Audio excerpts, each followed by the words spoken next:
Hey everybody, thanks for watching my video. Today we want to talk about Deadpool.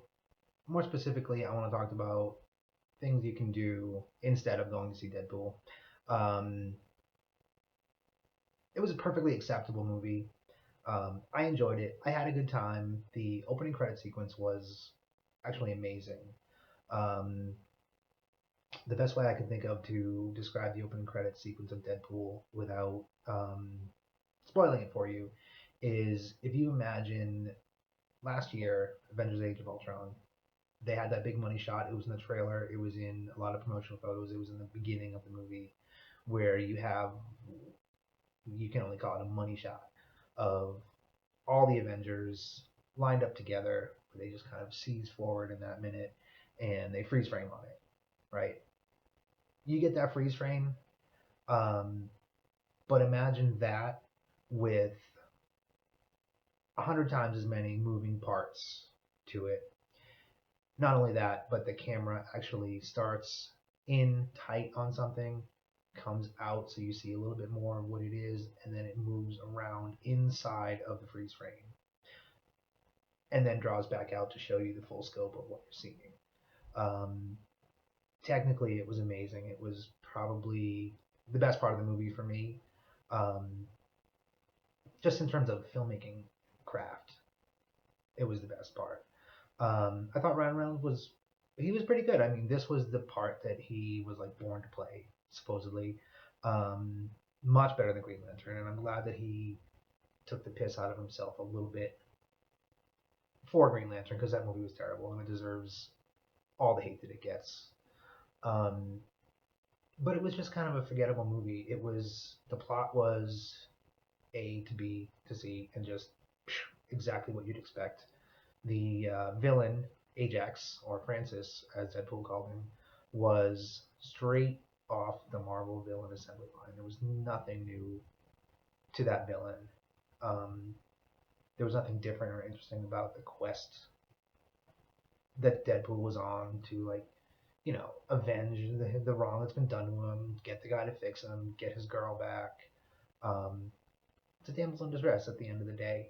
He has to go save his girlfriend, get her back, fall in love. Um, it was probably a little more romantic than I expected. But I think that's good because he and Marina Baccarin, who plays Vanessa, they were a good team in the movie, and they made a good pair. They had a lot of good chemistry. Um,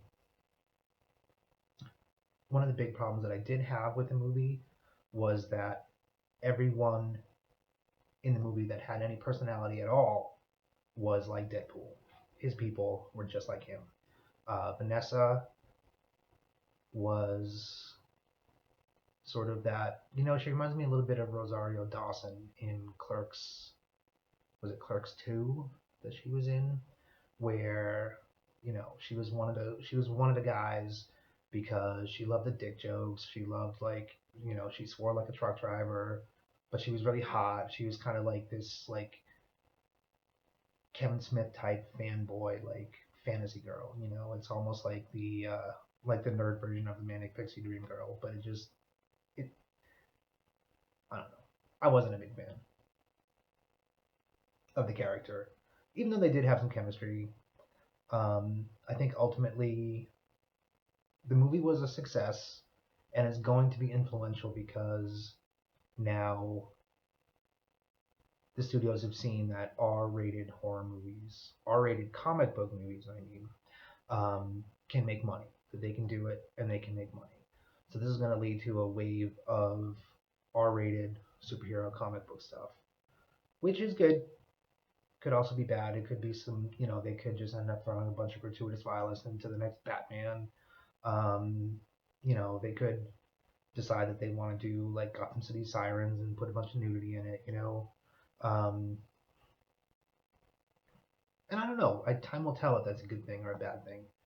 But as far as Deadpool, if you like the character, if you want a good laugh, if you don't mind dick jokes, go see it. Um, but if you don't want to go see Deadpool, something else you can do. There's this other movie. It's a little old. It's been, I think it was around 2009, 2010. The movie came out. And it's called Triangle. It's not a comic book movie. It's, if you needed to put it in a genre, you would have to say it's a horror movie. Um, you could say that it's sci-fi, but then you have to get a little spoilery with it. Um, Here it is. It's called Triangle, starring the lovely Melissa George, directed by Christopher Smith, who had also done Severance, Black Death. He did a few movies. There was another one with Vinnie Jones that he did that was pretty popular. Um, but this movie, Triangle, it starts with this woman named Jess, who's Melissa George. She's the main character. Um, Goes on a yachting trip with this guy that she's kind of friends with. He comes into the diner where she works, whatever. They go out sailing together, along with his two best friends and this other girl that was brought along for whatever reason. Um, the yacht hits a storm, the boat ship wrecks, and they end up lost at sea. Huge ocean liner comes by, they get on it, it's totally deserted. Then maybe it's not deserted, maybe there's other people, maybe they're getting hunted. All of a sudden, people start dying. Um, and we see all this through Melissa George's eyes. Her character's named Jess. So everyone dies except for her, and then all of a sudden, she looks over, she hears something, and she looks over the side of the boat, and she sees herself and all of her friends getting on the boat. Same as happened, 20 minutes earlier in the movie. So then she goes through it again. They all die again. And then as soon as they're all dead again, she sees them come back again. There's a lot going on here in terms of where you have to pay attention to what's going on in order to get the clues the first time through. The second time through, after you've seen it, you kind of pick up on stuff and you see, oh yeah, this piece goes here and this piece goes here. It's kind of like a puzzle that you have to put together. But what you end up with is a very well crafted. It's not a mystery. It's really not even a time travel movie. Even though there's kind of elements of that, you end up with basically a parable, a fable about things coming back to you, about the things that you do coming back on you. Also stars Liam Hemsworth, who is, I call him Baby Thor because his older brother is Thor, but you probably know him from Hunger Games or something. Some other thing, I don't know. But I don't know. I could talk about this movie for 15 minutes, but it's actually better if you see it. Maybe in some future time I will make a video where I kind of go through this movie in specifics and talk about it because it's really amazing and there's a lot to pick apart there. But you're on notice. Go watch the movie because there may be a video about that in the future. But what can you do instead of seeing Deadpool? You could go and see The Witch, which I've heard is really good. I don't know. Give it a try. You can go for a walk. You could shave your head. You could.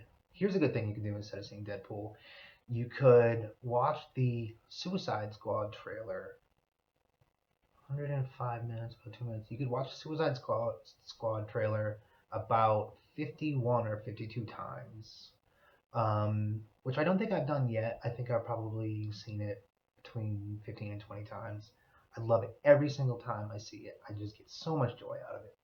That movie's going to be amazing. That one, see the Civil War trailer. There's so much that you can do instead of seeing Deadpool. You could watch the Battlestar Galactica pilot on Hulu. You could Google, the uh, Wonderland murders, which was a real crime event that happened in late 70s, early 80s. I don't quite remember. Fascinating. They made a movie starring Val Kilmer called Wonderland. Um, you can watch the movie Wonderland. It's amazing. And it keeps you guessing because you don't know. You don't know if Val Kilmer did it or if he didn't do it. And Eric Bogosian in it, who's a creepy motherfucker all the time. What else could you do instead of seeing Deadpool? I'm just kind of spitballing here. You could shave your head like I did today. You could I don't know. You could probably pay for CBS All Access if you wanted to, and then you could watch the new Supergirl show, which is pretty freaking good, if I do say so myself. Um, yeah, I don't know. If you want to see Deadpool, go and see Deadpool. I'm not trying to stop you. Um, there's a lot of people who are going to say this is one of the best comic movies ever. Currently has an 8.6 out of 10 on IMDb, which I do not agree with. But I can see where it's fairly new and it's just come out, and it really is a new spin on the comic book movie. We have not seen this kind of comic book movie before. But see, that's kind of dishonest because we have seen this kind of comic book movie before. We've seen it. We haven't seen it with this character. We haven't seen it with him turning to the camera every 5 minutes and making a joke to us directly. And I think that that's a gimmick that is not going to end up going anywhere. Deadpool 2, I don't know, it might be good. I'll probably see it. I'm not going to lie. I'm not as excited for that as I would be for the Harley Quinn solo movie, which I know will be coming on the heels of Suicide Squad's success. No. So I don't know. Maybe go see Deadpool, maybe no. But I don't know. What do you think? Um, like, comment, subscribe. There's a whole space down underneath there where you can tell me what you think, even if you're not watching the video. Just tell me to go fuck myself. I don't care. That would be fun. And okay, bye.